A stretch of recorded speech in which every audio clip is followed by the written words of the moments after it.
Hi friends, welcome to mom's kitchen. ఇప్పుడు మనం mill maker masala curry ఎలా తయారు చేయాలో చూద్దాం. ఇప్పుడు ఒక కప్పు మిల్ మేకర్ తీసుకొని ఒకసారి కడుక్కొని వాటర్ వేసి 3 నిమిషాలు నానబెట్టుకోవాలి. ఇప్పుడు ఒక మిక్సీ జార్ తీసుకొని 2 స్పూన్ల ధనియాలు, ఎండు కొబ్బరి, లవంగాలు, ఇలాచి, దాల్చిన చెక్క వేసుకొని పౌడర్ చేసుకోవాలి. ఇప్పుడు 2 టమాటాలు కూడా తీసుకొని పేస్ట్ చేసి పక్కన పెట్టుకోవాలి. స్టవ్ ఆన్ చేసుకొని గిన్నె పెట్టుకొని 1 టేబుల్ స్పూన్ ఆయిల్ వేసుకొని ముందుగా నానబెట్టుకున్న మిల్ మేకర్లో నుంచి వాటర్ తీసి 2 మినిట్స్ కొద్దిగా పసుపు వేసి వేయించుకోవాలి. ఇలా పసుపు వేసి ఫ్రై చేసుకున్న తర్వాత తీసి పక్కన పెట్టుకోవాలి.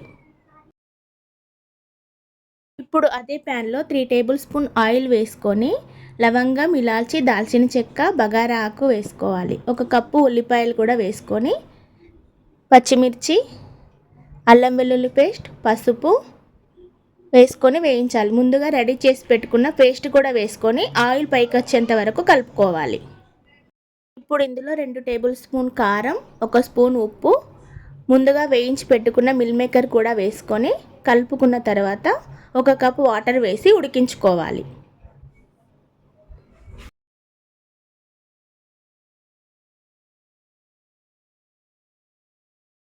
ఇప్పుడు ఇది ఉడుకుతుంది కదా, ఇందులో కొద్దిగా గరం మసాలా, కొత్తిమీర వేసుకొని స్టవ్ ఆఫ్ చేసుకోవాలి.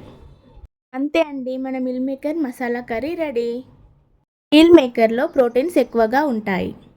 మీట్ ప్రోటీన్కి ఆల్టర్నేటివ్గా తీసుకోవచ్చు. లైక్, షేర్ అండ్ సబ్స్క్రైబ్ చేయడం మర్చిపోకండి.